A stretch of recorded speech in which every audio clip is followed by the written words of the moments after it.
I want us to agree that there are some issues that affect Africa that we discuss with very little seriousness.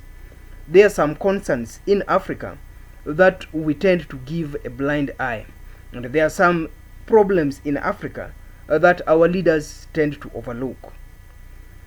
When we look at Africa today, Africa is like a war zone. Every part of Africa, in every part of Africa, there must be a country under civil unrest. When we go to South Africa, we find South Africa under civil unrest. When we go to North Africa, we find Libya under civil unrest. When we go to West Africa, we find countries like Burkina Faso, Mali, and the rest, the likes of Cote d'Ivoire, under unrest. When we come to East Africa, we find the likes of Somalia under unrest. When we come to Central Africa, we find Central African Republic under unrest, and many other African countries under unrest. My concern in this discussion is the Democratic Republic of Congo. The Democratic Republic of Congo has been at war since 1996, and when leaders discuss and talk about Democratic Republic of Congo, I view them as overlooking the problem in the country. I consider them bypassing the real problems in the country. I discussed the issue of DR Congo on this platform, and I said that since 1996, more than 6 million people have died in DR Congo. Since 1996, more than 6 million people have died in DR Congo as a result of civil unrest. These 6 million people are enough to elect a president in my country, Kenya. Because in my country, Kenya, the highest presidential vote is 6 million that I have seen genuinely. These 6 million people have died as a result of the ongoing war in DR Congo. The same DR Congo, during the time of King Leopold of Belgium, it is stated that between 10 to 20 million people were killed. In the same DR Congo, between 10 to 20 million people were killed by King Leopold of Belgium. The 10 to 20 million people that King Leopold killed died as a result of a confrontation on resources. The 6 million people that have died in Congo since 1996 died because of the resources. The millions that are being displaced in the country today are displaced because of resources. And while all these are going on, we must remember and we must admit that the exportation of raw materials from DR Congo goes on as usual, day by day.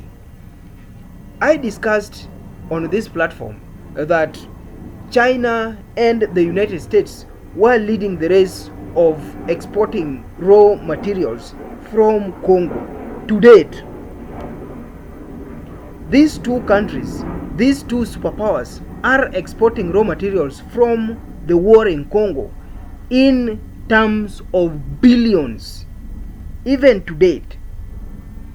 While 6 million people have died since 1996, while 10 to 20 million people died during the era of King Leopold of Belgium, the same United States and the same China and other world powers are competing in the exportation of raw materials from a warring nation. I think the issue of DR Congo should be prioritized. I have never listened to these leaders engaging during the United Nations assemblies, conferences, discussing the issue of DR Congo with the required seriousness. I have never listened to these leaders discussing the issue of DR Congo with the seriousness it requires during African conferences. And I have never listened to any conference, any meeting between the president of DR Congo and any African leader discussing issues of seriousness geared towards restoring peace in the country. I am worried with what the likes of the United States are doing, and I am worried with what the likes of China are doing in DR Congo. Peace in DR Congo is a priority, and I said even if their focus is on raw materials, even if their focus is on minerals, they should consider the innocent lives of DR Congolese. They should consider the innocent lives of the people living in DR Congo. They should extract minerals while at the same time concerned with the security of the people. They should export minerals while at the same time concerned and worried about the dying people, the people dying in this country each and every day. Even if it is extracting raw materials, even if it is exporting raw materials for the benefit of their countries, they should consider that Congo has a population, Congo has people with blood, and these people need to feel protected in their own country. They should not feel like refugees. They should not feel like foreigners in their own country. Like I have always done before, I want to urge the likes of the United States, I want to urge the likes of Russia, and I want to urge the likes of China to consider restoring peace in Congo first before minerals. Consider restoring peace in Congo before any other thing. The people of DR Congo need to be alive. They need to enjoy their dignity. They need to feel privileged and appreciated. And they need, most importantly, to benefit from the resources in their country. I also want to urge neighbors of DR Congo, including Rwanda and Uganda. You played a very critical role in the instability in DR Congo. You played a very important, a very central role in creating instability in DR Congo. Like I have said before, you have an opportunity to redeem yourselves. You can only redeem yourselves if you engineer the peace process in DR Congo. President Kagame has a responsibility to restore peace in Congo, and President Museveni has a responsibility to restore peace in Congo. For African leaders, for the African Union, you have a critical responsibility, a primary responsibility to discuss the issue of Congo.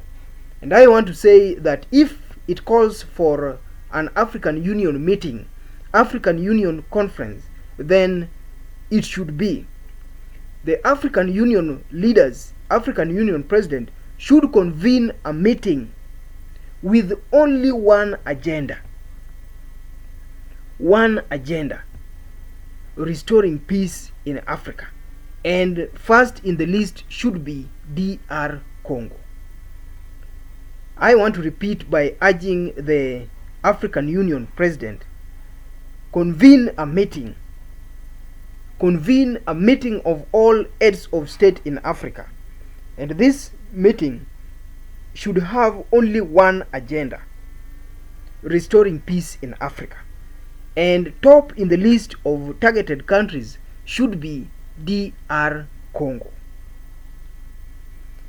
I want also to urge the United Nations General Assembly, convene a meeting, and this meeting should focus on restoring peace in Africa. Top in the list should be DR Congo. Thank you everyone, and I humbly request that you watch these discussions and subscribe to our platform. As always, our discussions are based on facts, and we bring engaging topics that affect our lives each and every day. Thank you everyone, and I pray and I hope that you have a very wonderful evening, depending on your time zone. Thank you.